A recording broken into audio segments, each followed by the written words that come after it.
एक लक्षात घ्या, तुमचं काम काय आहे पहिले लक्षात घ्या. आता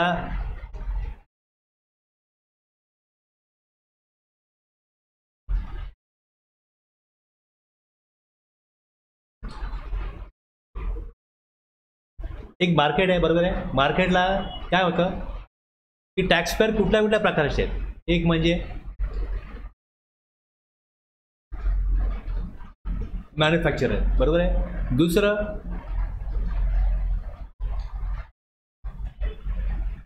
डिस्ट्रीब्युटर्स आहेत. आणि तिसरे जे आहेत हे जे ॲक्च्युली मार्केटमध्ये ज्या शॉपमध्ये लोक काय परचेस करतात ते ट्रेडर्स आहेत. आता मॅन्युफॅक्चरर ज्या वेळेस मॅन्युफॅक्चरिंग करतो, गुड्स ॲक्च्युली बनवतो,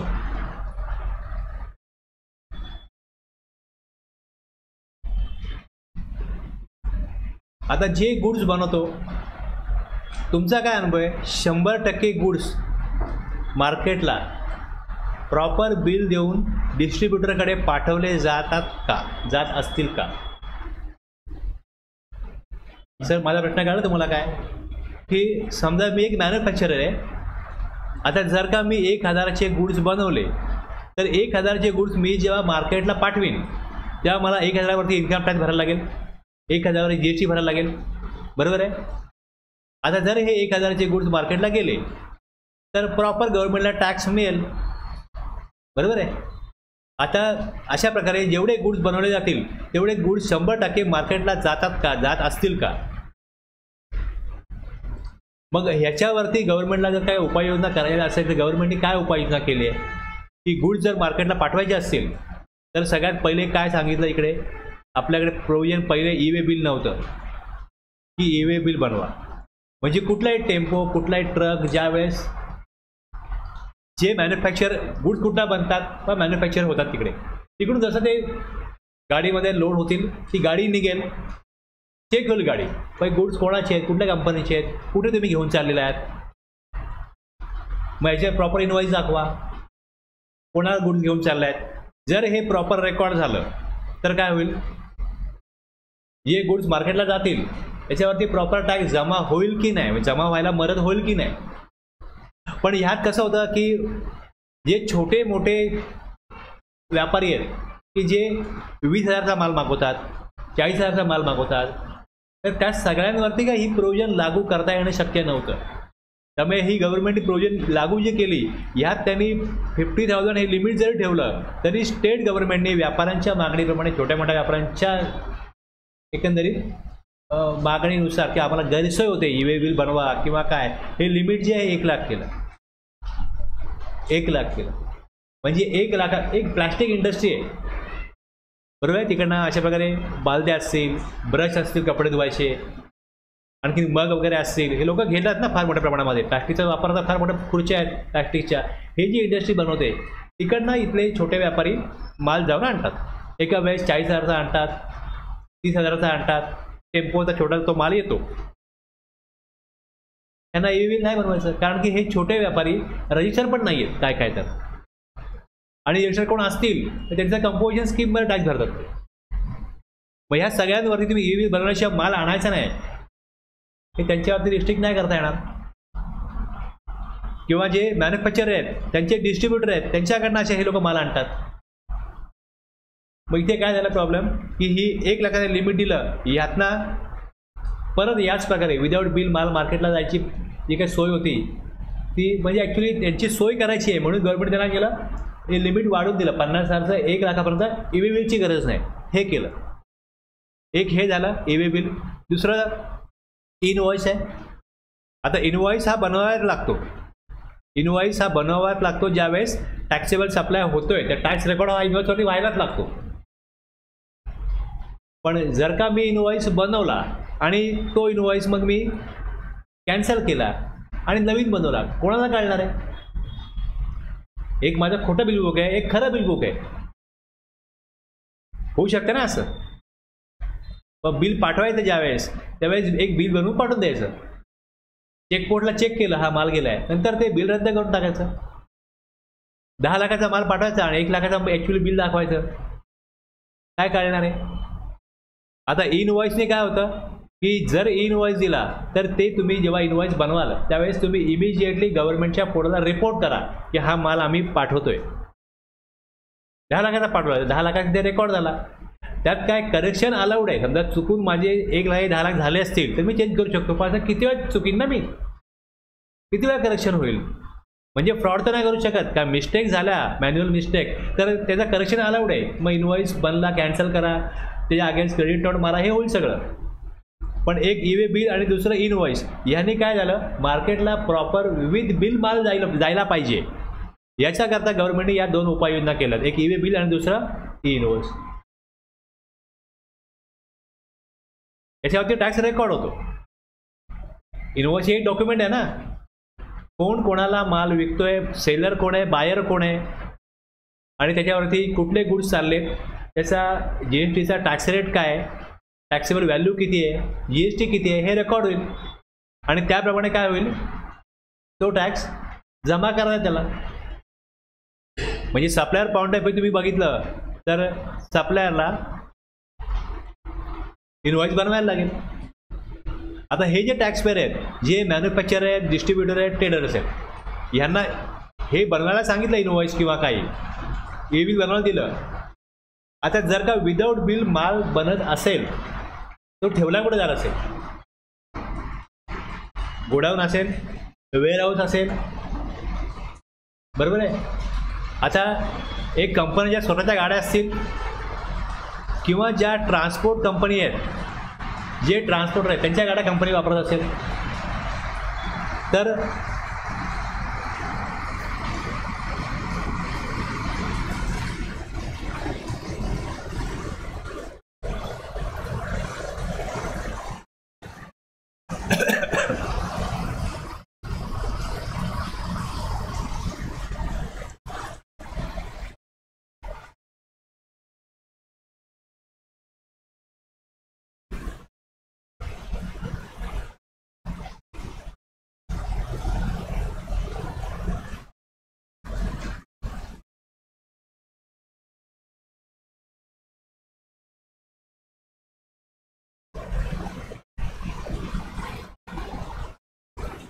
सिस्टम कसा चालतो ना हे पहिले लक्षात घ्या, तर तुम्हाला बऱ्याच गोष्टी कळतील.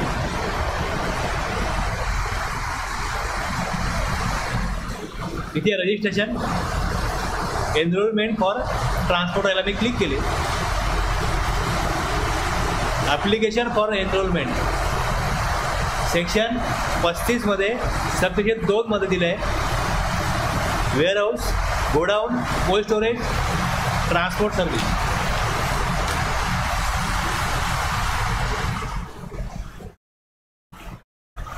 जर माझं कोल्ड स्टोरेज असेल, वेअर हाऊस असेल आणि मी कोणाचे गुड्स त्यात ठेवण्याचं भाडं घेत असेल आणि जर माझा ॲग्रिगेट टर्नओव्हर 20 लाखाच्या पुढे गेला तर मला रजिस्ट्रेशन कंपल्सरी होईल. पण जर मी नवीन गोडाऊन ओपन केलं, वेअर हाऊस ओपन केलं, तरीही मला सेक्शन 35(2) प्रमाणे इथे एनरोलमेंट नंबर घ्यायला लागतो. मला टॅक्स द्यायचा नाही आहे कारण की मी कुठल्याही प्रकारे रजिस्ट्रेशन घेत नाही आहे. पण गव्हर्नमेंटकडे माहिती गेली पाहिजे की बाबा हे आपल्या एरियामध्ये एवढे कोल्ड स्टोरेज आहेत, एवढे वेअर हाऊस आहेत, एवढे ट्रान्सपोर्टर आहेत, यांची माहिती गव्हर्नमेंटला असली पाहिजे. आणि जर गव्हर्नमेंटला गरज वाटली तर ते या कोल्ड स्टोरेजमध्ये, वेअर हाऊसमध्ये जाऊन इन्स्पेक्शन करू शकतात. सेक्शन 35-36 जो आहे हा अकाउंट रेकॉर्ड्स आहे, ज्यामध्ये हे दिलं आहे की या ट्रान्सपोर्टरनी, कोल्ड स्टोरेजनी जर का कोणाचे गुड्स ठेवले असतील तर ते गुड्स व्यवस्थित अशा प्रकारे ठेवले पाहिजे की जर तिकडे गव्हर्नमेंट डिपार्टमेंटचे लोक आले आणि सांगितलं की आम्हाला हा तुम्ही ह्या माणसाचा हा GST नंबर याचे गुड्स किती दाखवा, त्यांना इमिजिएटली दाखवता आले पाहिजे. टॅक्सपेअर वाईज त्यांना गुड्स दाखवता आले पाहिजे किंवा ह्या टॅक्सपेअर हा नंबर आहे, ते गुड्स किती दाखवा. मग त्यांनी ते गुड्स रिपोर्ट केलेत का, गुड्सची मुवमेंट केली, ई-बिल बनवलं आहे का, इनवॉइस बनवलं आहे का. ज्यावेळेस गुड्सची मुवमेंट होते, सप्लाय करता हो, सप्लाय असो अगर नसो, ई-बिल बनवायला लागतं. आता ॲमेझॉनला वगैरे बघा काय असं सीझन वगैरे असतो, त्यावेळेस असा मोठा सेल लावतात. मोबाईल असो, TV असो. समजा एक TVचा सेल आहे, तर ही दिल्लीची कंपनी आहे आणि मुंबईमध्ये त्यांना समजा ऑर्डर मिळणार असतील, ते काय करतात, दिल्लीवरून ते टी व्ही बनवून मुंबईमध्ये आपल्याकडे तळोजा वगैरे गोडाऊन आहेत, त्या गोडाऊनमध्ये हे टी व्ही आणून तिथे एक 100, 200, 500 त्याचं जे टार्गेट असेल तिकडे हे टी व्ही आणून ठेवले जातात. आता ज्यावेळेस मुवमेंट होईल या टी व्हीची तिकडनं दिल्लीवरनं मुंबईला, तेव्हा डिलिव्हरी चलन बनवतील. डिलिव्हरी चलना थ्रू याचं काय होईल, ई बनेल आणि तेवढे दिल्ली टू गोडाऊन जे असेल तिकडे जे कोल्ड स्टोरेज आहे, वेअर हाऊस आहे, तिकडे येऊन काय होईल, हे टी व्ही ते स्टोअर करतील. मी ऑर्डर नोंदवली, तुम्ही ऑर्डर नोंदवली ॲमेझॉनवरती, फ्लिपकार्टवरती, तर ॲमेझॉन किंवा फ्लिपकार्ट काय करतं, तिकडनं ते उचलतं आणि तुमच्या माझ्या घरी आणून हे डिलिव्हरी करतं. मग तिकडनं जेव्हा परत निघेल तेव्हा तिथे परत काय होईल, माझा इनवॉइस बनला आहे, आता ॲमेझॉनवरती माझा इनवॉइस बनला आहे, मग त्या इनवॉइसवरून माझ्या ॲड्रेसवरती काय होईल, डिलिव्हरी होईल. हे सगळं EV बिल थ्रू व्हायला पाहिजे, बरोबर आहे. पण ज्या प्रकारे जेव्हा विदाऊट बिल, समजा तिकडनं 100 टी व्हीच्या ऐवजी 200 टी व्ही आणले, दाखवलं तिकडे, समजा 1000 टी व्ही निघाले, 800चे 1000 टाकले, 1000 ते 1000 काय मोजू शकत नाही ना. पण जर कुठे अशी टीप मिळाली की ह्यांनी 1000 टी व्ही मूव्ह केलेत आणि 800 दाखवले EV बिलला, ते कुठे गेलेत, त्या वेअरहाऊसला गेलेत, तिकडे जाऊन छापा टाकून इन्स्पेक्शन करून तिकडे डिपार्टमेंट बघू शकतं की बाबा 800 ते 1000 आहेत. लक्षात घ्या, एक EV बिल आहे, दुसरं इनवॉइस आहे, तिसरं अशा प्रकारे इन्स्पेक्शन करता येतं वेअरहाऊसचं, गोडाऊनचं. त्यामुळे हा रूल बनवला आहे, ही तरतूद केले सेक्शन 35(2) की सर्व अनरजिस्टर्ड जे वेअरहाऊस, कोल्ड स्टोरेज, गोडाऊन असतील त्यांनी एनरोलमेंट नंबर घेणं कंपल्सरी आहे. एनरोलमेंट नंबर घेतला म्हणजे त्यांची ॲड्रेस आणि इन्फॉर्मेशन गव्हर्नमेंटकडे उपलब्ध आहे. आलं लक्षात. आता जर तुम्ही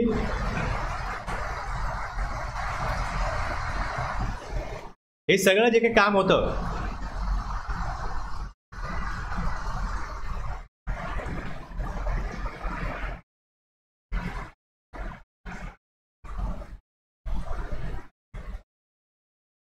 इथे ऍक्ट आहे, रूल्स आहे, फॉर्म्स आहे, नोटिफिकेशन्स आहे, सर्क्युलर आहे, इन्स्ट्रक्शन आहे, बरोबर आहे.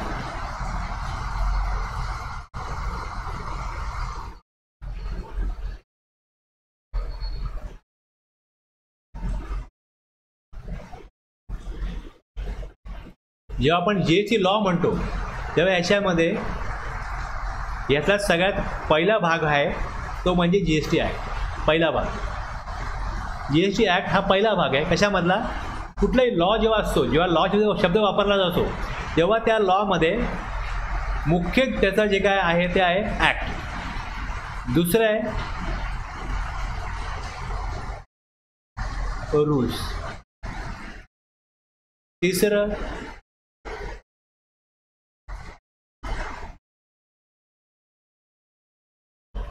नोटिफिकेशन्स, त्यानंतर मग सर्क्युलर, इन्स्ट्रक्शन्स वगैरे येईल. प्लस आणखी त्यामध्ये सर्क्युलरमध्ये काय असतं तुम्हाला सांगतो बघा. सर्क्युलर्समध्ये काय असतं की समजा एखादी तरतूद दिलेली आहे, त्याचा एक्झॅक्टली अर्थ काय गव्हर्नमेंटला वाटतो तो त्यांनी सर्क्युलर दिलेला असतो की असं असं केलं तर याप्रमाणे, असं केलं तर या प्रकारे करायचं आहे. सर्क्युलर कोणाकरता असतं, सर्क्युलर हे नॉर्मली गव्हर्नमेंट आपल्या डिपार्टमेंटच्या अधिकाऱ्यांकरता काढतं बऱ्याच वेळा. आणि बऱ्याच वेळा असं पण असतं की व्यापारी सांगतात की ही प्रोव्हिजन आहे, आम्हाला क्लिअर करून द्या की इथे आम्हाला कशा प्रकारे काय करायचं आहे, मग त्यात पण सर्क्युलर येतं. पण सर्क्युलरला जो काय अर्थ गव्हर्नमेंटने दिला आहे तो जर एखाद्या टॅक्सपेअरला पटत नसेल तर तो त्याला चॅलेंज करू शकतो की हे चुकीचा अर्थ काढला आहे. जसं यात वर्डिंग आहे तरतुदीमध्ये, ॲक्टमध्ये किंवा रूलमध्ये, तसं ॲक्च्युली सर्क्युलरचा अर्थ निघत नाही. मग तो कोर्टामध्ये जाऊ शकतो. आता काही असे कोर्टामध्ये मॅटर जातात, एडिशनल मॅटर जे कोर्टामध्ये जातात, त्यातनं मग कोर्ट जो निर्णय देतो त्यातनं त्या केस लॉजवरनं आपण अर्थ आणखीन क्लिअर होतो. एक ॲक्ट जो आहे, हा जो ॲक्ट आहे हा कशा प्रकारे अस्तित्वामध्ये येतो.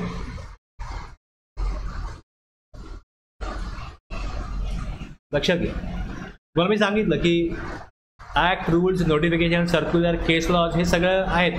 या सगळ्याला मिळून काय म्हटलं जातं, या सगळ्याला मिळून आपण म्हणतो की GST लॉ. कुठलं पण म्हणजे वॅट जरी असं तरी वॅट जरी असं की वॅटचे ॲक्ट आहे, रूल आहे, नोटिफिकेशन आहे, हे सगळं मिळून वॅट लॉ आहे. लॉ ही वाईट टर्म आहे. ॲक्ट म्हटलं का ॲक्टमध्ये मी इथे हे काढीन, GST मध्ये आलो, इकडे ॲक्टला क्लिक केलं, इथे हा CGST ॲक्ट काढला, तर यात तुम्हाला 174 सेक्शन दिसतील. हे चॅप्टर आहेत आणि या चॅप्टरमध्ये तुम्हाला इकडे सेक्शन दिसतात. या सेक्शनमध्ये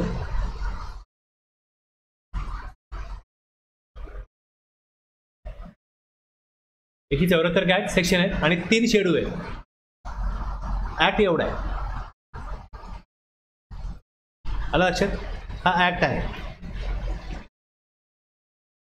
आता माझा प्रश्न एवढाच आहे की कुठलाही जो ॲक्ट असतो याला ॲक्ट म्हटलं जातं, हा कशा प्रकारे अस्तित्वामध्ये येतो, कोण बनवतं? संसदेमध्ये बनतो, बरोबर आहे. जर राज्याचा कायदा असेल तर राज्याच्या विधिमंडळात बनतो आणि केंद्राचा कायदा असेल तर केंद्राच्या पार्लमेंटमध्ये. आता इकडे जर का CGST हा केंद्राचा कायदा आहे, बरोबर आहे. हा जो कायदा आहे केंद्राचा, हा 543 लोकांचं जी संसद आहे त्यांनी मिळून संमत केलं. आणि जो आपल्याकडे SGST ॲक्ट आहे, जे आपल्याकडे 288 ना जे लोक असतील, यांनी मिळून काय केलं आहे, आता ज्यावेळेस कुठलाही कायदा बनवायचा असतो त्यावेळेस त्याचं विधेयक, मराठी शब्द विधेयक आहे ना आणि इंग्लिशमध्ये बिल,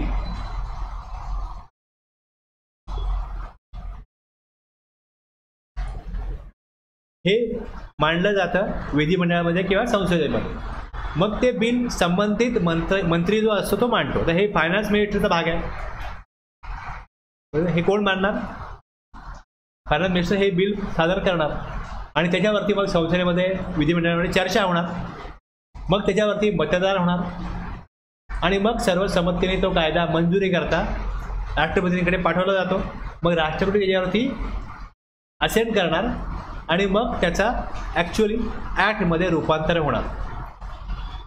या प्रक्रियेतनं गेल्यानंतर जे बिल असतं ते संमत होऊन सर्वसंमतीने काय होतं, ॲक्ट होतं. जर गव्हर्नमेंटचं मेजॉरिटी आहे तर ॲक्ट बनला पण जाऊ शकतो, पण जर विरोध केला तर काही अशा गव्हर्नमेंटने केलेले कायदे त्याला मागे पण घ्यायला लागले की जनतेचा विरोध आहे, लक्षात घ्या. आणि जर तो कायदा बनला, सगळ्यांना मान्य आहे, चालू आहे, तर ह्या कायद्याच्या अंमलबजावणीसाठी नियम बनवायला लागतात. मग नियम बनवण्याचा अधिकार हा कोणाकडे असतो? ज्यांचं गव्हर्नमेंट आहे त्यांच्याकडे असतो. रजिस्ट्रेशन कोणाला घ्यायला लागेल हे ॲक्टमध्ये दिलेलं आहे. रजिस्ट्रेशन कशा प्रकारे घ्यायचं याचे नियम बनवून त्या नियमानुसार रजिस्ट्रेशन घेण्याची प्रक्रिया पार पाडली जाईल, हे या ॲक्टमध्ये लिहिलेलं आहे. समजलं? आता या रूलमध्ये काय होईल, मग ॲप्लिकेशन करा, त्याचा रूल काय असेल? रूल 8 मध्ये ॲप्लिकेशन आहे, ॲप्लिकेशन फॉर रजिस्ट्रेशन. मग ॲप्लिकेशन कोण करेल? ज्याला रजिस्ट्रेशन घेणं बंधनकारक आहे किंवा ज्याची इच्छा आहे तो रजिस्ट्रेशन घेऊ शकतो, अशी तरतूद ॲक्टमध्ये आहे की ज्याला बंधनकारक आहे किंवा ज्याची इच्छा आहे रजिस्ट्रेशन घेण्याची त्यांनी ॲप्लिकेशन करावं रूल 8 प्रमाणे. मग तो ॲप्लिकेशन करेल. ॲप्लिकेशन केल्यानंतर मग डिपार्टमेंट आलेल्या ॲप्लिकेशनची काय करेल? छाननी करेल, व्हेरिफिकेशन करेल, डॉक्युमेंट त्याला जे जोडलेले आहेत ते बरोबर आहेत की नाही कळेल, आवश्यकता असल्यास आणखी डॉक्युमेंटची मागणी करेल आणि सर्व डॉक्युमेंटची कागदपत्रांची पूर्तता योग्य प्रकारे झाल्यानंतर रूल 10 प्रमाणे त्याचं जे ॲप्लिकेशन आहे हे काय करेल? स्वीकारेल, ॲक्सेप्ट करेल, ॲप्रूव्ह करेल आणि त्याला GST नंबर, GST सर्टिफिकेट जे आहे हे अलोकेट केलं जाईल. रूल 8, 9, 10 म्हणजे रूल जे आहेत, जे काय टॅक्सपेअरला काम करायचं आहे, जे काय ॲक्शन काहीतरी प्रोसिजर करायची आहे, या प्रोसिजर करण्याकरता रूल असतात. रिटर्न भरायचे आहे, रिटर्न भरणं एक प्रोसिजर आहे. मग रिटर्नमध्ये कशा प्रकारची माहिती भरायची, काय माहिती भरायची, हे सगळं रूलमध्ये दिलेलं आहे. एक जेव्हा रूल येतात तेव्हा रूलमध्ये जी माहिती भरायची आहे त्याचे फॉर्म्स येतात.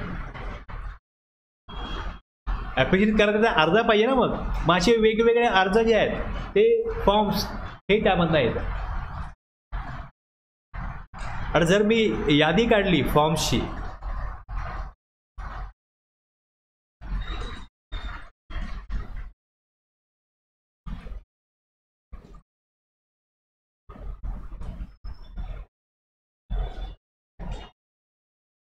किती प्रकारचे फॉर्म्स आहेत ते हे बघा. कंपोजिशन डीलर आहे त्याच्याकरता काय फॉर्म आहे. म्हणजे मला कंपोजिशन स्कीम पाहिजे असेल तर कुठला फॉर्म भरायचा, मला कंपोजिशन स्कीममधनं बाहेर येऊन नॉर्मल टॅक्स भरायचा आहे तर मग त्याचे फॉर्म आहे. रजिस्ट्रेशन घेण्यासाठी व रजिस्ट्रेशन कॅन्सल करण्याकरता, रजिस्ट्रेशन सस्पेंड होण्यासाठी असे रजिस्ट्रेशनचे वेगवेगळे फॉर्म आहेत. असे या प्रकारे तुम्हाला दिसेल की 31 फॉर्म आहेत रजिस्ट्रेशन संदर्भामध्ये. त्याच्या पुढे ITC, हे ITCमध्ये फॉर्म आहेत. आता एनरोलमेंट नंबर आहे त्याचा हा ENR0 फॉर्म आहे. रिटर्न्स आहेत, रिटर्नचे बघा GSR 1, 1A इथपासून रिटर्नचे वेगवेगळे फॉर्म आहेत. मग हे PCD फॉर्म आहेत, PMT पेमेंटचे फॉर्म आहेत. पुढे रिफंड ॲप्लिकेशन सबमिट करायचं आहे, मग रिफंड ॲप्लिकेशन आहे. मग ॲप्लिकेशन प्रॉपर नाही आहे तर ॲप्लिकेशन प्रॉपर नाही त्याला मग डिफिशियन्सी मेमो द्यायचा आहे, मग त्याचा फॉर्म आहे. असे वेगवेगळे रिफंडचे तरतूद आहेत, यातले वेगवेगळे फॉर्म आहेत. असेसमेंट, हे असेसमेंटचे फॉर्म आहेत. मग पुढे ऑडिट आहे त्याचे आहे. Appeal revision, EWA bill, inspection, demand recovery.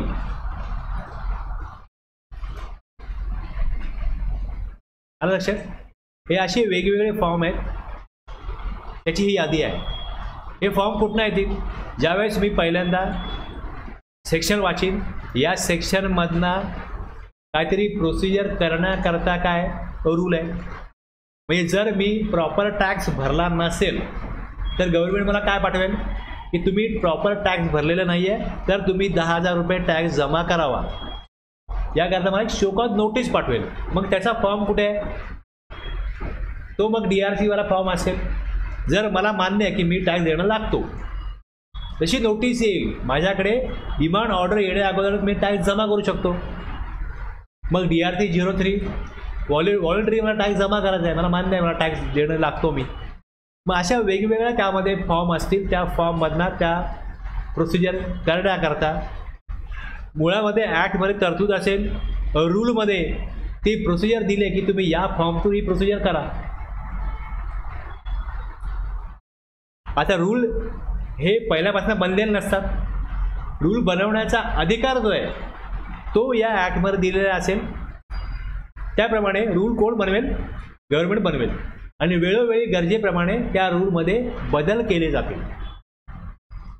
मग ते बदल करण्याकरता नोटिफिकेशन काढल्या जातात.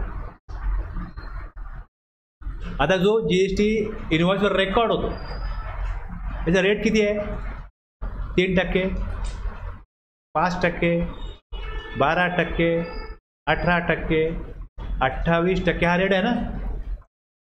आता ज्यावेळेस हा कायदा बनवला गेला, ॲक्टमध्ये काय दिलं की CGST ॲक्टमध्ये 20%हून जास्त टॅक्स रेट असणार नाही. AGSTमध्ये पण 20%हून जास्त टॅक्स असं, म्हणजे 40%हून जास्त टॅक्स कुठल्याही गुड्सवरती किंवा सर्व्हिसवरती लावला जाणार नाही, आकारला जाणार नाही. आपल्याकडे आता 28% मॅक्झिमम टॅक्स आहे. तर गव्हर्नमेंटला वाटेल त्यांच्या,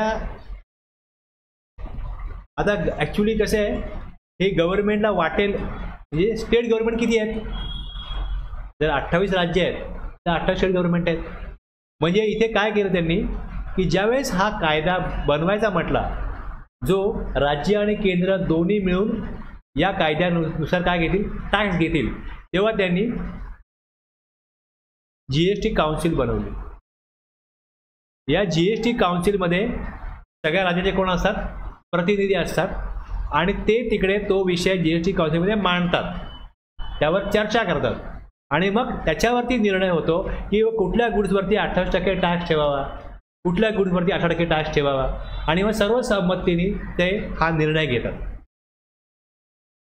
मॅक्झिमम निर्णय यांनी 100% सहमतीने घेतलेले आहेत. रेअरली कधी वोटिंग केलं असेल. बाकी हे राज्य हे किती पण भांडत असतील तरी पण हे जे निर्णय त्यांनी घेतले ते निर्णय ऑलमोस्ट सर्व संमतीने घेतले, आणि ते मोठ्या असं प्राऊडली सांगतात मीडियासमोर की आम्ही सर्व निर्णय सर्व राज्यांनाचे जे प्रतिनिधी असतात त्यांना कन्व्हिन्स करतो बा हे कशा आपल्यासाठी योग्य आहे, कशा देशाकरता योग्य आहे हे सांगून मग आम्ही तो निर्णय सगळे पुढे डिस्प्यूट त्यांच्याकडे नसतं. इलेक्शनचा मॅटर असो, रिटर्न्सचा मॅटर असो, कुठे टॅक्स वाढवायचा आहे कमी करायचा जे काय असेल हे सगळं त्यांनी सर्व संमतीने केलं. म्हणजे हे सरकार GST काउन्सिलमध्ये जे राज्यामधले प्रश्न आहेत ते राज्याचे व्यापारी GST म्हणजे गव्हर्नमेंटकडे मांडतात. मग गव्हर्नमेंटचा प्रतिनिधी GST काउन्सिलवर तो डिसिजन नेतो किंवा ती मागणी नेतो की या व्यापाऱ्यांच्या अडचणी आहेत, यानुसार मग पुढे जाऊन GST काउन्सिलमध्ये निर्णय होतो. काही गुड्स पहिले टॅक्सेबल होते ते एक्झाम केले, काही एक्झाम टॅक्सेबल झाले, जे काय अशा प्रकारचे निर्णय झाले हे सर्व इंडस्ट्रीकडनं गव्हर्नमेंटकडे काय जातं, काहीतरी रिकमेंडेशन जातं किंवा इथे आम्हाला त्रास आहे तुम्ही हे प्रॉपर करा. मग त्यानंतर GST काउन्सिलमध्ये तो विषय चर्चेला येतो आणि त्यातून निर्णय होतो. लक्षात घ्या कसं काम चालतं. आता ॲक्ट हा कोण बनवणार? पार्लमेंट. याच्यामध्ये अमेंडमेंट करायची असेल, बदल करायचा असेल तर पार्लमेंटमध्येच ते द्यायला लागतं.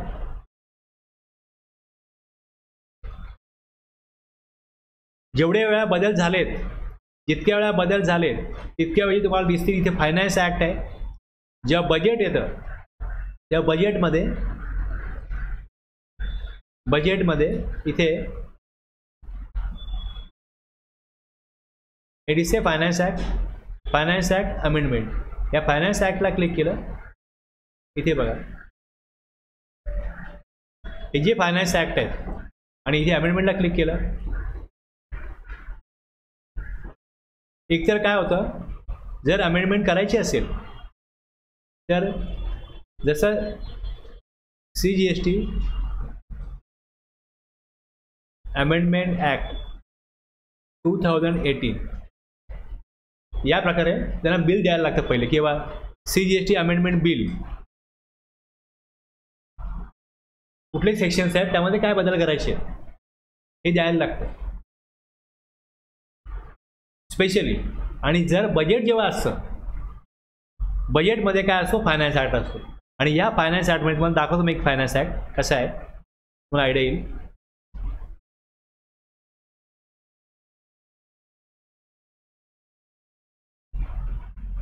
आता बजेट झालं, 2024ला बजेट 2 वेळा झालं. ज्यावेळेस 5वं वर्ष असतं, जेव्हा कार्यकाळ संपतो लोकसभेचा, फेब्रुवारीमध्ये पहिल्यांदा बजेट आलं. ते टेम्पररी होतं. सरकार नवीन परत निवडून आलं का ते परत बजेट मांडतात. आता यांनी या 2024ला बजेट 2 वेळा मांडलं. 2 फायनान्स ॲक्ट आहेत या वर्षीचे 2024चे. यात काय केलं जातं तर बघा इकडे या प्रकारे हे कधी आलं, हे 16 ऑगस्टला ह्याला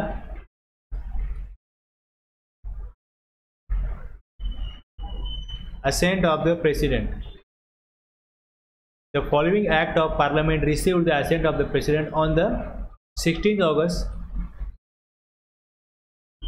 आलं. आणि हे फायनान्स ॲक्ट नंबर 2 आहे, 16 ऑगस्टला आला हा. यामध्ये an act to give effect to the financial proposal of the central government for the financial year 24-25 साठी चॅप्टर 1 मध्ये हे दिलंय. फायनान्स ॲक्ट नाव काय याचं, इथे म्हटलं same as otherwise provided in this act section 2 ते 87. हे 1 एप्रिलपासूनच लागू झाले. असं काय होईल इकडे, डीम टू बी, डीम म्हटलं काय होईल, मानलं जाईल तेव्हाच लागू झाले. आणि 114 ते 157 हे सेक्शन जे आहे हे जीएसटीचे आहे. 114 ते 157 इथे खाली बघा, हे मला दिसतं इकडे. हे पहिला काही भाग जाईल इन्कम टॅक्सचा.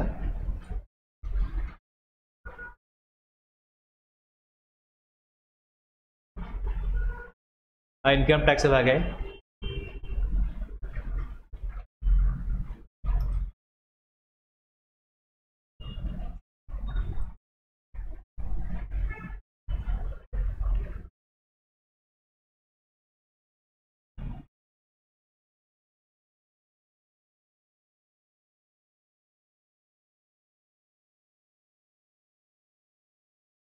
हा कस्टमचं लिस्ट आहे.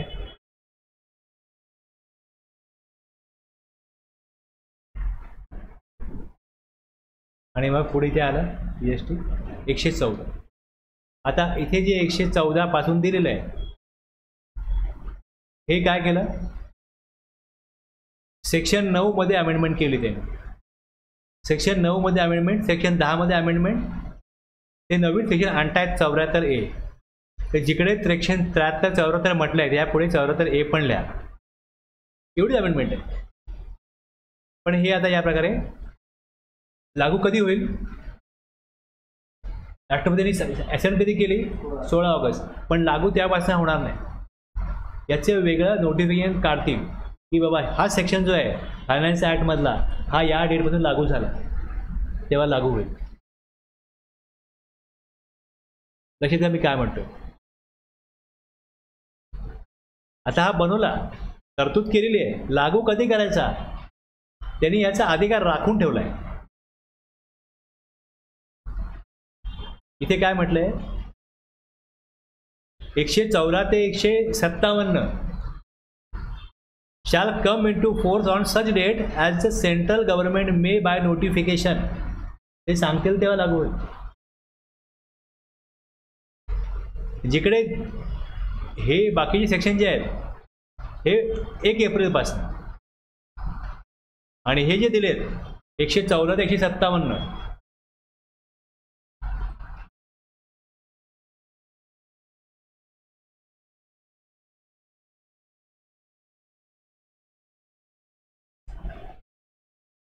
आलं लक्षात. आता इकडे जे तुम्ही डिमांड वगैरे डिपार्टमेंटकडनं पाठवलं जातं ते पाठवलं जातं सेक्शन 73 किंवा 74 मधलं. आता हे 2 सेक्शन जे आहेत हे डिलीट होणार आहेत या 24-25 सालापासून, आणि तिकडे हा 74 हे जो आहे the following section shall be inserted. 74 insertion of new section 74. Okay. आणि 73 मध्ये आणि 74 मध्ये काय अमेंडमेंट दिलेली आहे त्यांनी.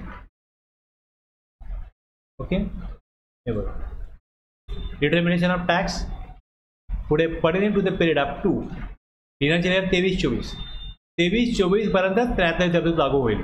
74ची पण लागू होईल 23-24 पर्यंत. आणि मग पुढे 74A पासून पुढे डिमांड रिकव्हरीची प्रोसिजर त्यांना घ्यायची. म्हणजे हे 2 सेक्शन संपतात, याचा इफेक्ट संपतो 23-24 या वर्षानंतर. पुढे 1 एप्रिल 24 पासून 74A मध्ये दिलेलं आहे त्याप्रमाणे डिमांड रिकव्हरी होईल, त्याप्रमाणे होईल. दोन्ही सेक्शन एकत्र करून the provision of this section shall be applicable for determining of tax pertaining the financial year 24-25 onwards. हे केलं, पण हे नोटिफाय केल्याशिवाय हे लागू होणार नाही. हे बनवलं त्यांनी, त्यांना वाटेल बाबा नोटिफाय करू, हे लागू, आता हे लागू. तर घाई नाही, आज नोटिफाय करायची घाई नाही. आता 1 वर्ष चालूच आहे ना 24-25, याच्यावरती नोटिसा काढायच्या असतील त्याला वेळ आहे अजून जीएसटी 9 भरला जाईल, याचा 1 वर्ष संपायचं आहे, पुढे करू. पण 23-24 संदर्भामध्ये त्यांनी जे काय आता सिस्टीम आहे तीच चालणार आहे. ती 23-24 संपला एकदा का मग 73 आणि 74 इनॅक्टिव्ह होतील. 23-24 साठी जी कारवाई करायची आहे ती सेक्शन 73-74 प्रमाणेच करायची. त्यानंतर त्याचं अस्तित्व संपून जाईल. 1 एप्रिल 24-25 पुढच्या वर्षाकरता जे काही करायचं आहे कारवाई ती सेक्शन 74 प्रमाणे करायची.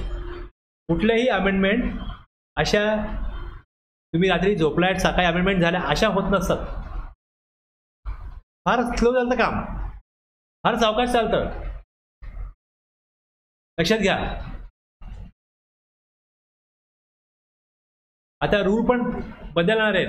तर रूल काय बदलणार आहेत तर इथे बघा, तुम्ही बघाल GST मध्ये इकडे नोटिफिकेशन जे आहेत ही नोटिफिकेशन आहे. या नोटिफिकेशनमध्ये हे बघा 11 ते 13 फायनान्स ॲक्ट दिसेल मला. Finance act number 1, finance act number 1 मध्ये GSTच्या फक्त 3 अमेंडमेंट होत्या. फक्त 3च अमेंडमेंट होत्या. मला काढून दाखवतो मी.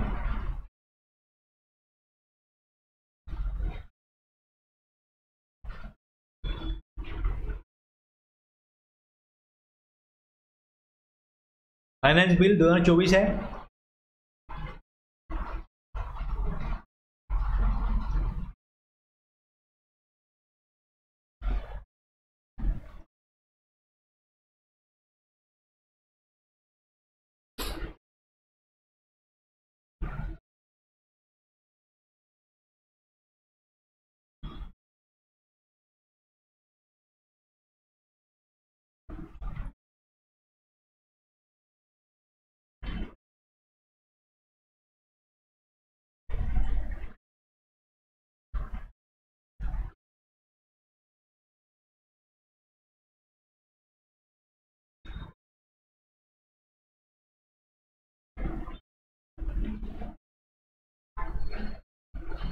हे बघ,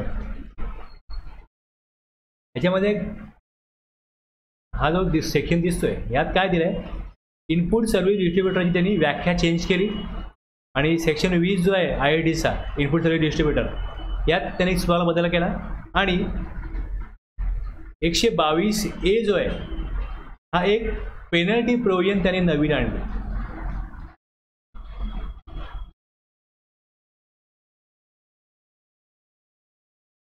हे कधी केलं, पहिल्या बजेटमध्ये ज्यावेळेस फेब्रुवारीमध्ये बजेट जेव्हा येतं त्यात जो फायनान्स ॲक्ट आला त्यात हे 3 त्यांनी अमेंडमेंटच्या प्रोव्हिजन टाकल्या. आता सेक्शन 122 मध्ये काय होतं, वेगवेगळ्या पेनल्टीज आहेत. म्हणजे जसं इनवॉइस मी प्रॉपर नाही बनवला, वेळेत नाही बनवला, तर टॅक्स पेअरनी इनवॉइस वेळेत नाही बनवला तर गव्हर्नमेंट काय करेल, त्याला पेनल्टी लावेल. म्हणजे जर मी गाडी चालवतो, हेल्मेट घातलं पाहिजे, लायसन काढलं पाहिजे, इन्शुरन्स काढला पाहिजे, PUC काढली पाहिजे, नाही काढलं तर पेनल्टी लागेल ना. सिग्नल तोडला पेनल्टी लागेल ना. म्हणजे एखादं ऑब्लिगेशन जर एखाद्या कायद्याप्रमाणे येतं एखाद्या व्यक्तीवरती किंवा संस्थेवरती आणि जर त्यांनी तो कायदा नाही पाळला तर त्याच्यावरती कुठली पेनल्टीज फाईन नसेल किंवा कुठल्या शिक्षा नसेल तर मग कोण कायदा पाळणारच नाही ना, शिस्त पाळणारच नाही ना कोण.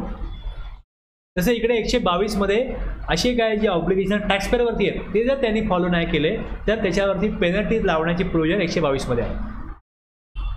122A कशा करता आणला तर गव्हर्नमेंटने असं केलं की जे पान मसालावाले जे बिझनेस आहेत ना त्यांच्याकरता एक स्पेशल प्रोसिजर दिलेली आहे. त्यांच्याकडे पॅकिंग मशीन असतात. कोणाकडे, जे पान मसाल्याचे मॅन्युफॅक्चरर्स आहेत गुटखा वगैरेचे, ते जे मॅन्युफॅक्चरिंग करतात पॅकिंग मशीन्स आहेत. तर पॅकिंग मशीन्स तुमच्याकडे किती आहेत त्याची माहिती गव्हर्नमेंटला द्यायची वेळोवेळी. त्या मशीन्स विकल्या वाढवल्या त्याची माहिती द्यायची. जर ती नाही दिली तर मग त्याला पेनल्टी 122A मध्ये लागेल.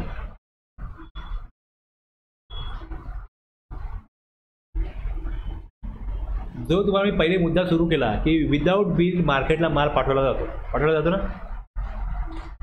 बरोबर की नाही. आता एखाद्याकडे समजा 10 मशीन्स आहेत, 10 पॅकिंग मशीन्स आहेत. तर ह्या पॅकिंग मशीन्सवरती महिन्याभरामध्ये किती पॅकिंग होऊ शकेल, समजा 1 लाख पॅकेट्स पॅकिंग होईल आणि तो मार्केटला माल दाखवतोय की मी 40,000च पॅकेट मार्केटला विकली. ओके, त्याच्याकडे 10 मशीन होत्या 2023मध्ये. 2025मध्ये जर त्याच्याकडे 15 मशीन झाल्या तर त्यांनी किती पॅकेट विकली पाहिजे?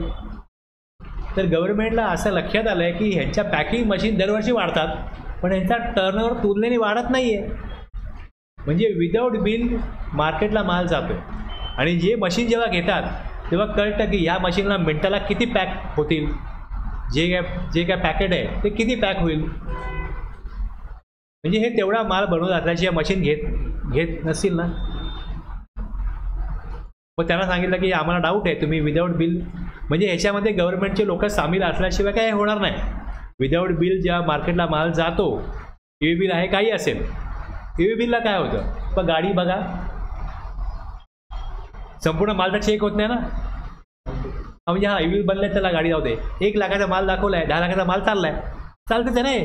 म्हणजे हे संगनमताने होणार असल्याशिवाय होणारच नाही ना गव्हर्नमेंटच्या अधिकाऱ्यांचा. त्यामुळे सरकारने काय केलं की त्या मशीन्सचं आम्हाला काय करा, तुम्ही तिकडे एक कंप्लायन्स करा की तुमच्याकडे किती मशीन्स आहेत ते डिक्लेअर करा, आणि या मशीनच्या संख्येमध्ये बदल झाला, वाढल्या कमी केल्या, डिक्लेरेशन द्यायचं. आलं लक्षात? आणि जर ते नाही दिलं तर मग त्याला पेनल्टी नव्हती, म्हणून मग त्याला 122A मध्ये पेनल्टी आणली. अमेंडमेंट काय होतात लक्षात घ्या की हे गुटखा पान मसालावाले जो सेल दाखवतात तो गव्हर्नमेंटला योग्य वाटत नाही.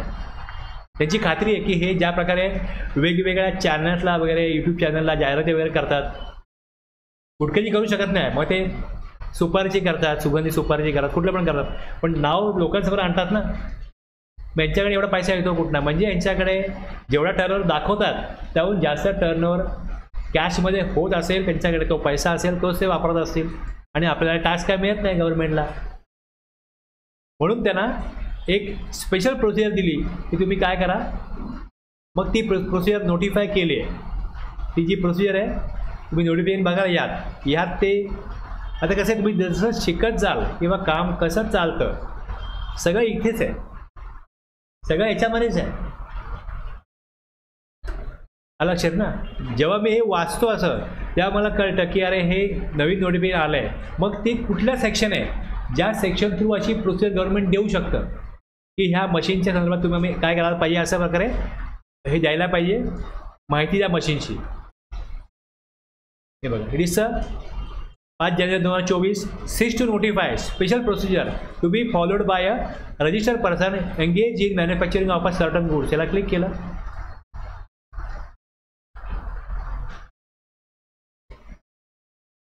डिटेल्स ऑफ पॅकिंग मशीन हा त्यांना फॉर्म वेगळा प्रिस्क्राईब केला. या फॉर्ममध्ये ही माहिती द्यायची. पान मसाला आहे ना बघा, हे मॅन्युफॅक्चरर जे आहे, जर्दा, scented tobacco, chewing tobacco with lime tube, हे जे प्रॉडक्ट आहेत हे जे बनवतात यांना या प्रकारे मशीनची माहिती द्यायची. हे दिलं. आता ही माहिती द्यायची आहे, ही देण्याकरता गव्हर्नमेंटकडे अधिकार कुठल्या सेक्शनमध्ये आहे? 148 हा एक सेक्शन गव्हर्नमेंटने बनवला. बघा, रिटर्न्स मला माहिती आहे ना, हे मंथली होते पहिले. क्वार्टरली रिटर्न हा कन्सेप्टच नव्हता जीएसटीमध्ये. वॅटमध्ये रिटर्न 6 महिन्यांनी भरा, 3 महिन्यांनी भरा, असे कन्सेप्ट होते. पण जीएसटी त्यांनी काय आणलं, रिटर्न मंथली पाहिजे. तुम्ही काय सेल केला मंथली दाखवा, काय परचेस केला मंथली टाका. क्वार्टरली त्यांना कन्सेप्ट ठेवायचा होता गव्हर्नमेंटला. वेळच्या वेळी टॅक्स घेण्यासाठी गव्हर्नमेंटनी जीएसटीच्या लॉमध्ये, जीएसटीच्या तरतुदीमध्ये असं केलं, रिटर्न मंथली असतील. पण मंथली रिटर्न काय चाललं नाही आपल्याकडे, क्वार्टरली आणायला लागलं. मग त्यांनी पहिले सेक्शन 148ची पॉवर वापरून रिटर्न क्वार्टरली आणली. आणि नंतर आत्ता आपण जे 3B आणि 1 जे मंथली बघतोय QRNP स्कीम, या करा त्यांनी ॲक्टमध्ये बदल केला.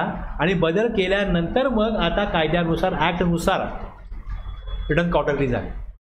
मग जेव्हा कुठे इमिजिएटली काही अशा प्रोसिजर वेगळी बनवायला लागते, काय क्लास ऑफ पर्सन करता, त्याकरता सेक्शन 148 मध्ये गव्हर्नमेंट काय करतं, एक प्रोसिजर देऊन टाकतं. ही प्रोसिजर घ्या इमिजिएटली, आता इमर्जन्सी आहे हे करा. आणि जर गरज पडली तर मग कायद्यामध्ये बदल करून मग त्याप्रमाणे ती तरतूद केली जाऊ शकते. पहिले GSR 1 आणि 3B हे 3B नव्हता, पहिले GSR 1, 2, 3 असे होते, ते मंथली होते. तसं इकडे मशीनबद्दल माहिती द्या हे काय नाही आहे असा प्रकार सेक्शन. मग त्याने 148ची पॉवर वापरून हे मशीनसाठी तुम्ही काय करा, ही माहिती द्या. माहिती द्या, कसली माहिती द्या, आम्ही देणार नाही, जा काय करायचं करा. गव्हर्नमेंट काय करू शकत नाही, काही करू शकत नव्हतं. म्हणून मग हा 122A अमेंडमेंट करून हा 122A आणला. ओके, यातना काय होईल, पेनल्टी लावता येईल. The penalty so impose is provided that 128 प्रमाणे जी प्रोसिजर दिली आहे त्यांच्याकरता ही पेनल्टी इकडे आहे.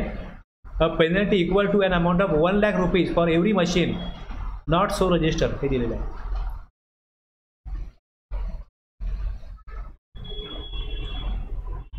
आणि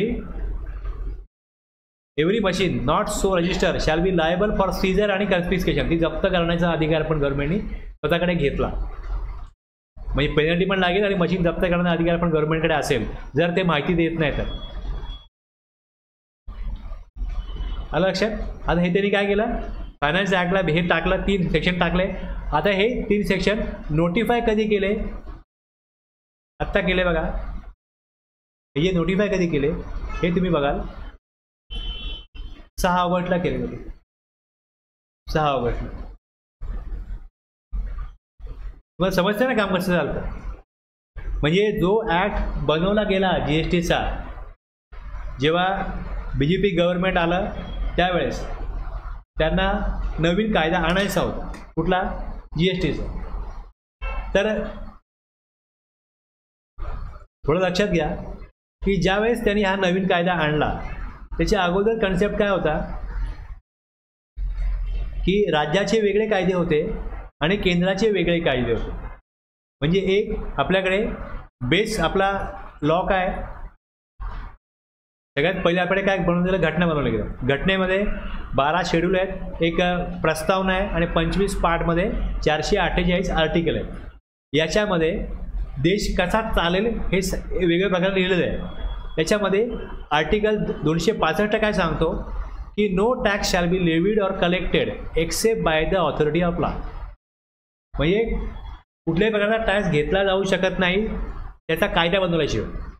मग त्याचा कायदा जो बनवायचा आहे याच्यामध्ये असं आहे की राज्याने कुठले कायदे बनवायचे आणि केंद्राने कुठल्या विषयावरती कायदे बनवायचे हे दिलं आहे.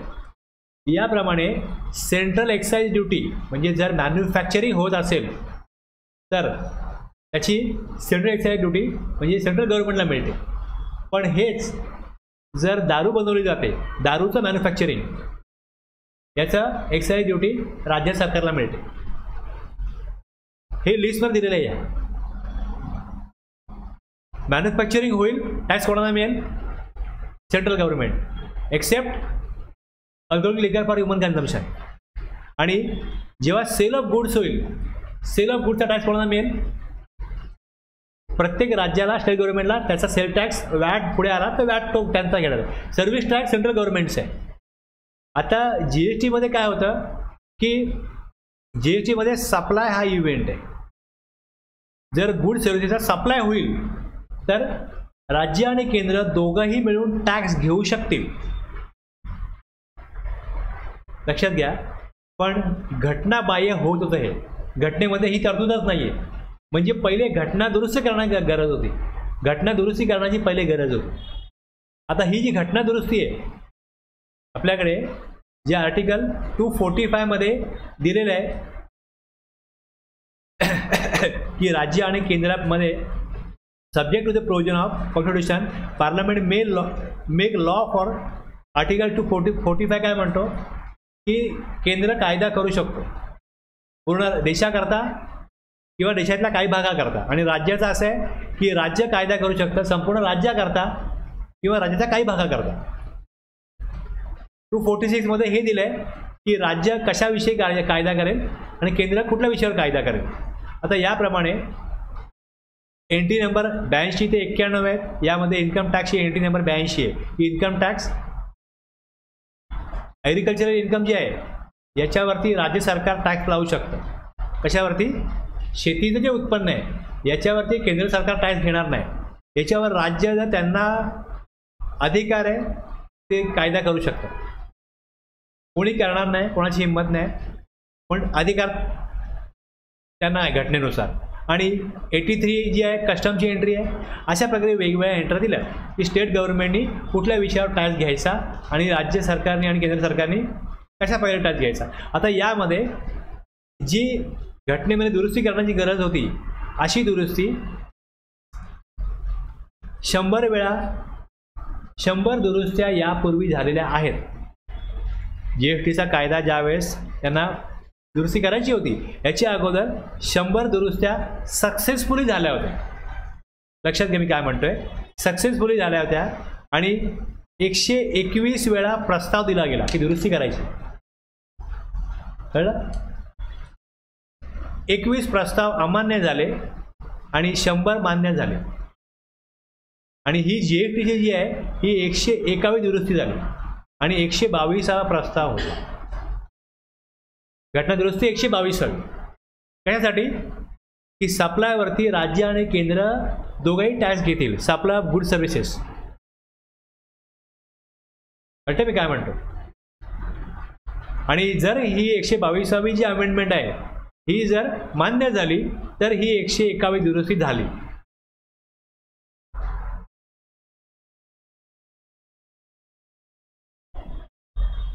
याप्रमाणे त्यातला एक आर्टिकल 269A टाकला. एक आर्टिकल 279A मध्ये GST काउन्सिल बनवलं गेलं. आता आपण जेव्हा जेव्हा बघतो दर महिना GST काउन्सिलची मीटिंग होते. मग GST काउन्सिलचं कार्य काय की तिकडे जे फायनान्स मिनिस्टर केंद्राचे आहेत ते कोण असतील? अध्यक्ष असतील. आणि बाकी राज्याचे जे फायनान्स मिनिस्टर किंवा मुख्यमंत्री ज्याला नेमतील तो व्यक्ती काय असेल? GST काउन्सिलचा सदस्य असेल. आणि हे सगळं मिळून आणि 11 आपल्याकडे काय आहेत? स्पेशल कॅटेगरी स्टेट्स आहेत. 11 काय आहेत? स्पेशल कॅटेगरी स्टेट्स आहेत. 11 राज्यांना वेगळा दर्जा आहे. ही राज्य कुठली आहेत? अरुणाचल प्रदेश, आसाम, जम्मू काश्मीर, मणिपूर, मेघालय, मिझोराम, नागालँड, सिक्कीम, त्रिपुरा, हिमाचल प्रदेश, उत्तराखंड या 11 राज्यांना वेगळा दर्जा आहे. त्यांच्याकडे काही भौगोलिक परिस्थिती अनुकूल नाही. तिथल्या लोकांचं शैक्षणिक किंवा इतर तिकडे काही वेगळे प्रॉब्लेम्स आहेत. त्यामुळे त्यांच्या राज्यामध्ये जे काय इन्कम होतं त्याच्यावर त्यांच्या राज्याच्या लोकांची प्रगती होऊ शकत नाही. मग त्यांना विशेष अनुदान केंद्राकडनं मिळतं. या 11 राज्यांना ही स्पेशल कॅटेगरी स्टेट्स आहेत. त्यांच्याकरता वेगळी तरतूद GST कायद्यामध्ये करण्याची गरज आहे. मग त्याविषयी काय रजिस्ट्रेशनची प्रोसिजर असेल, कंपोजिशन स्कीम काय असेल, एक्झम्पशन काय असेल, हे सगळं कोण करतं आहे? हे बघण्याचं काम कोणाचं आहे? GST काउन्सिलचं आहे. मग GST काउन्सिल याला कायदेशीररित्या आर्टिकल 279A मध्ये काय आलं? एक लिगल व्हॅल्यू आली. राज्याबाहेर जर सप्लाय झाला तर इंटरस्टेट ट्रेड याच्यावरती केंद्र सरकार काय करेल? लेवी करेल. IGST आपण बघतो. IGST इंटरस्टेट सप्लाय झाला तर काय लागेल? IGST. पण याच्यामध्ये राज्य आणि केंद्र दोघांनाही काय मिळेल? वाटणी मिळेल. आर्टिकल 269A प्रमाणे. इंट्रास्टेट सप्लाय झाला तर केंद्र सरकारला एक वाटा मिळेल, राज्याला एक वाटा मिळेल. आणि इंटरस्टेट सप्लाय झाला तर त्याच्यावरती लेवी होईल IGST आणि त्यामध्ये केंद्र आणि राज्य दोघांनाही वाटा मिळेल. या प्रकारे काय केलं गेलं? पहिले आर्टिकल 246A प्रमाणे राज्य आणि केंद्र दोघांनाही टॅक्स घेण्याचा अधिकार प्रदान करण्यात आला या आर्टिकल 246A प्रमाणे.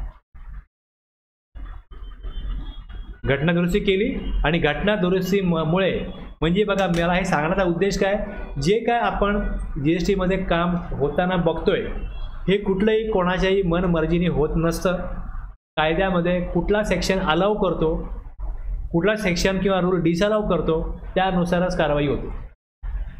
म्हणजे जर मी एखादी मागणी मला ॲप्लिकेशन मी करतो की मला रजिस्ट्रेशनचं ॲप्लिकेशन करायचं आहे, मला तुम्ही रजिस्ट्रेशन द्या, तर जर ते रिजेक्ट करायचे तर रिजेक्ट का केलं जातं?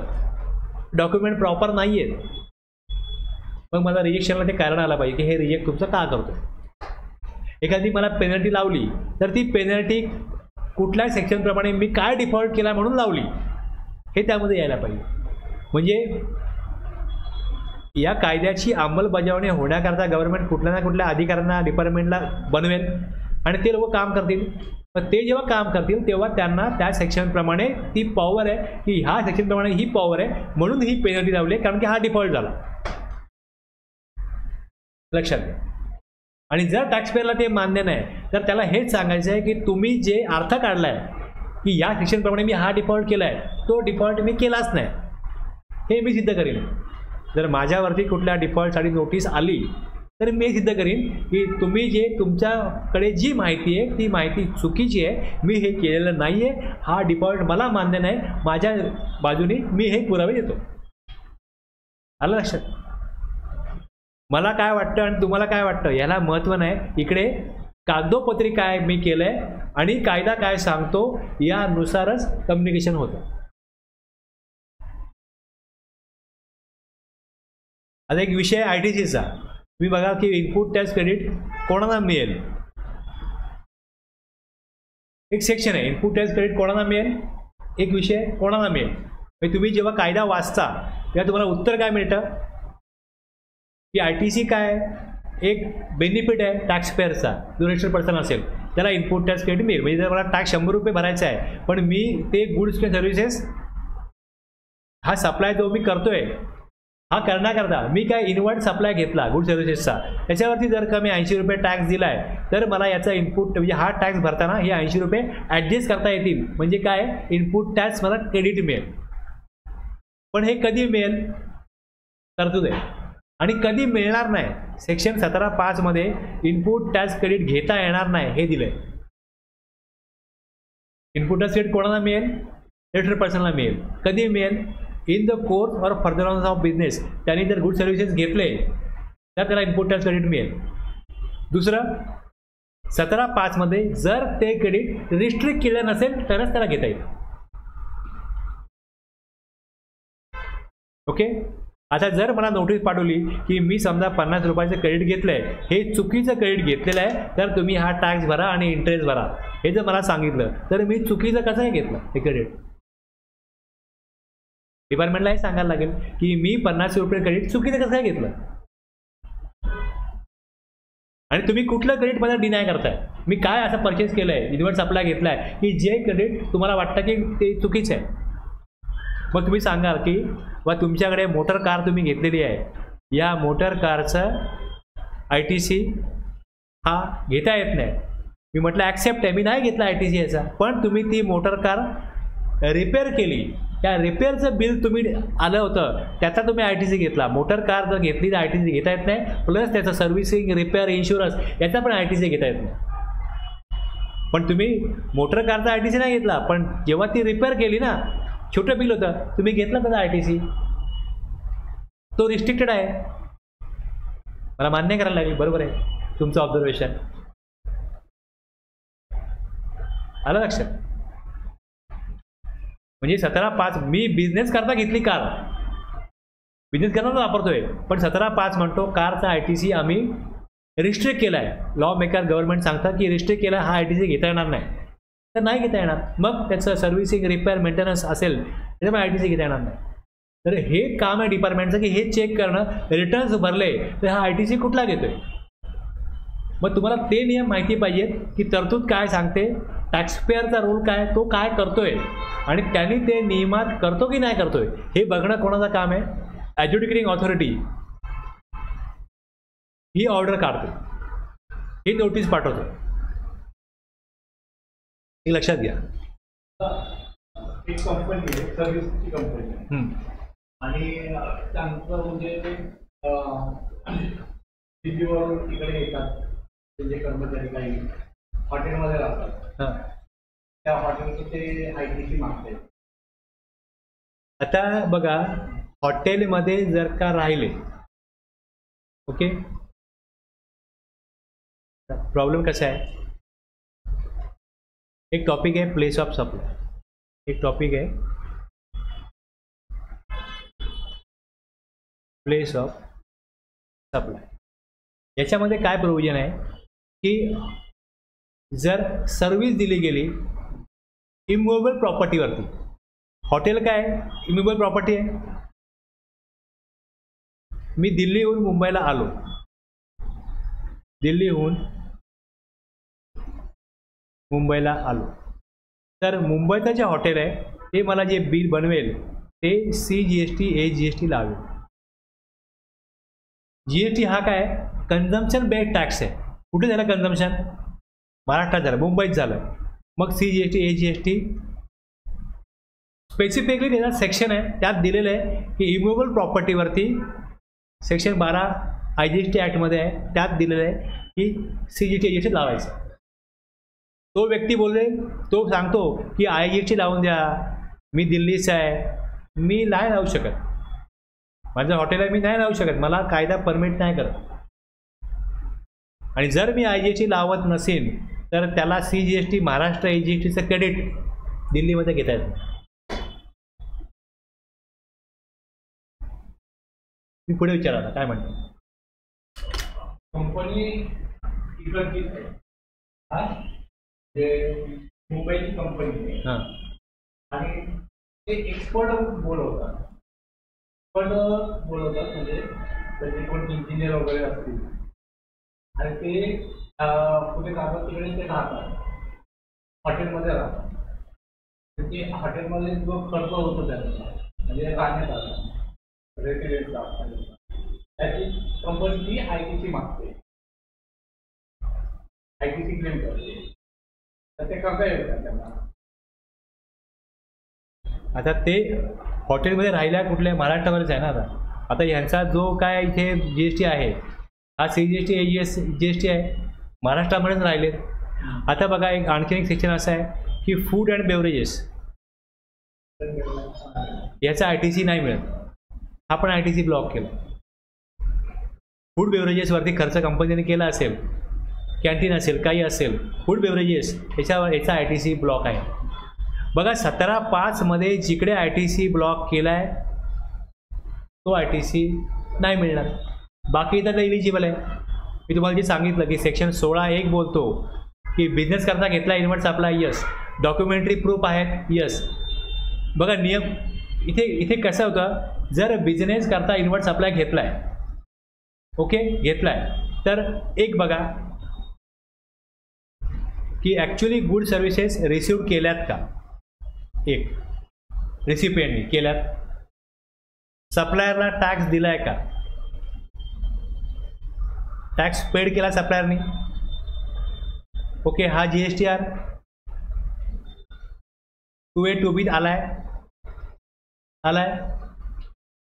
तर मी हा 3B क्लेम करू शकतो. माझ्याकडे डॉक्युमेंटरी प्रूफ आहे, याचा इनवॉइस आहे, 2B आला, इनवॉइस आहे, 2B आला आहे, ॲक्च्युली गुड सर्व्हिस घेतलेत, सप्लायरनी टॅक्स पेड केला आहे, मी 3B क्लेम केला आहे. आणि एक रूल 38 आहे, यात तो ITC रिस्ट्रिक्ट केलेला नाही आहे. तसंच 17(5) मध्ये पण हा ITC रिस्ट्रिक्ट केलेला नाही आहे, तर तो ITC घेता येतो. आता हे जे सांगतायत या केसप्रमाणे यांच्या गुड सर्व्हिस त्यांनी घेतल्यात, ॲक्च्युली त्यांच्याकडे इनवॉइस आहेत, बिझनेस करता घेतला आहे, सप्लायरनी पण टॅक्स भरला आहे, हे 3B क्लेम करतायत. 17(5) मध्ये जर ब्लॉक नसेल तर रिस्ट्रिक्ट कुठल्या बेसिसवरती करणार की तुम्हाला ITC घेता येणार नाही, तुम्ही कुठल्या बेसिसवरती बोलणार. 17(5) काय ब्लॉक क्रेडिट आहे, असं आहे ना. एक ITC घेता येईल हे दिलेलं आहे, रजिस्टर्ड पर्सनला ITC अलाउड आहे हे दिलेलं आहे.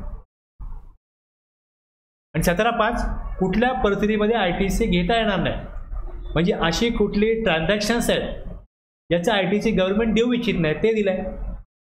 17(5) जर का ब्लॉक करत नाही तर आपण कसं कॉमन सेन्स वापरतो, बा इथे असं केलं, हे असं केलं, तर इथे असायला नाही पाहिजे, ते असायला नाही पाहिजे, हे माझं इंटरप्रिटेशन आहे ना, मला वाटतं ना. ते लिहिलंय कुठे की बा अशा प्रकारचं असं मिळणार नाही म्हणून, दिलंय कुठे तसं?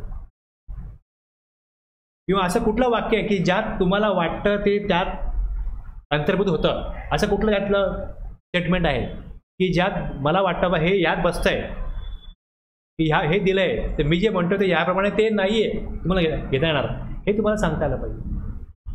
लिटिगेशन मॅटर केव्हा येतात, कोर्ट मॅटर केव्हा जातात, किंवा एखादं स्टेटमेंट आहे मी जे म्हणतोय एक्झॅक्टली वर्डिंग तसं नाही आहे पण त्याचा जो अर्थ निघतोय गर्भित अर्थ त्यानुसार तुम्ही जे केलं आहे ते या स्टेटमेंटनुसार तुम्हाला इलिजिबल नाही आहे, तुम्ही पात्र नाही ते घ्यायला. ते म्हणतात नाही तुम्ही अर्थ काढला हा चुकीचा आहे, हा त्यात बसत नाही.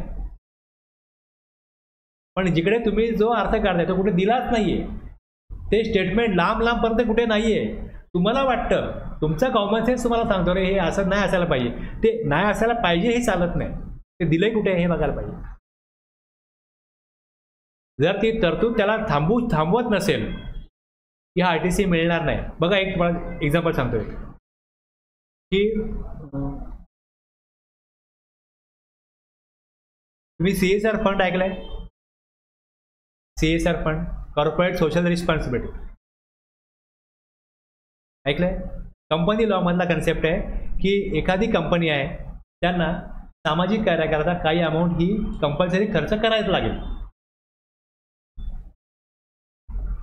आता DMart आहे, जिल्हा परिषदेची शाळा आहे, तिकडे असे गरीब लोक आदिवासी मुलं शिकतात, तर त्यांना इथल्या स्थानिक आमदारांनी सांगितलं की त्या मुलांना तुम्ही काय करा, बॅग द्या, दप्तर द्या, कंपास पेटी वगैरे द्या, त्यांना काय परवडत नाही तुम्ही त्यांना द्या, प्लस जी घरं आहेत तिकडे तुम्ही काय करा त्यांना टॉयलेट वगैरे बांधून द्या प्रत्येक त्या गावातल्या घरांसमोर.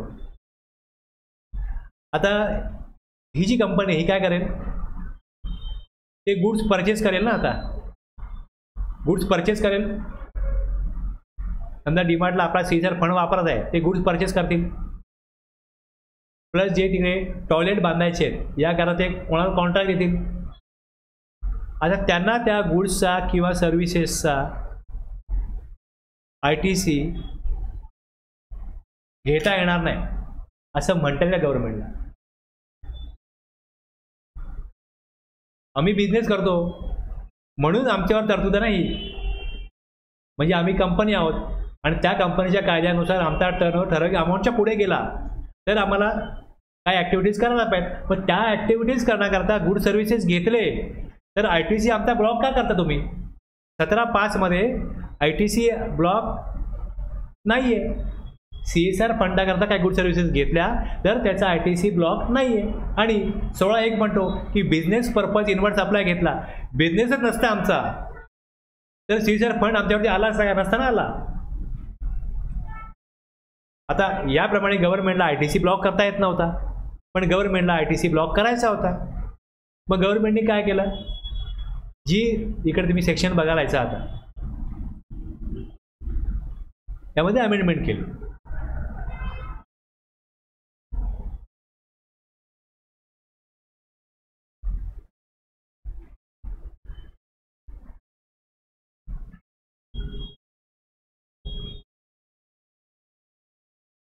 तुम्हाला दिसतंय इकडे FA goods or services or both received by taxable person which are use obligation under corporate social responsibility companies act FA. आता आपण काय विचार करणार, हे गव्हर्नमेंट विचार काय करत होतं की CSR फंड वेगळा आहे ना, तुम्ही तुमचा जो रोजचा बिझनेस आहे यात थोडं ते परचेस करताय, तिथे असा विचार होत नाही. मला वाटतं असं ते काय म्हणतात आम्ही बिझनेस करतो ना, म्हणजे मला सरळ आपला विचार काय की तुम्ही प्रॉडक्ट P विकताय ना, मग प्रॉडक्ट P विकायला ABC घेता तर ITC घ्या ABCचा. सर्व्हिस तुम्ही घेतली MN ह्याचा ITC घ्या. पण CSR फंडाकरता तुम्ही समजा इकडे N किंवा T घेतलाय याचा ITC कसला मागता. पण याचा ITC ब्लॉक कुठे गेला आहे, मी बिझनेस करता घेतो म्हणून मला ITC मी अलाउड व्हायला पाहिजे. तुमचा हा थॉट बरोबर असेल पण की बाबा तुम्ही P विकताय ना, P विकायला तुम्ही जे घेताय त्याला तुम्ही ITC घ्या. CSR फंड वेगळी ॲक्टिव्हिटी आहे म्हणून ती तरतूद करायला लागली इकडे आणि ती करून मग ह्यात सांगायला लागलं की याचा ITC मिळणार नाही. आता हे केलं, आता ते काय बोलू शकत नाही. पण जर हा मॅटर कोर्टात गेला तर कोर्ट काय बोलणार, ब्लॉक कुठे आहे, ITC ब्लॉक तुम्ही केलेला नाही ना. आणि त्यांचं म्हणणं बरोबर आहे, ते बिझनेस करतायत म्हणून CSR फंड आहे. उद्या यांनी बिझनेस बंद केला त्यांना CSR फंड द्यायला तुम्ही सांगणार का नाही ना. असे तिकडे काय येतात, त्यांच्या बाजूने त्यांची बाजू मांडली जाते की आमचा दावा असा आहे. आता ज्यावेळेस तुम्हाला असं वाटतं की अरे हा असा ITC यांनी घ्यायला नाही पाहिजे किंवा हा रिफंड मागायला नाही पाहिजे, तर तुमचा व्ह्यू आहे तो कायद्यामध्ये तिथे लिहिला गेला आहे का की बाबा हा अशा प्रकारचा रिफंड नाही मिळणार, अशा प्रकारचा ITC नाही मिळणार. कळलं.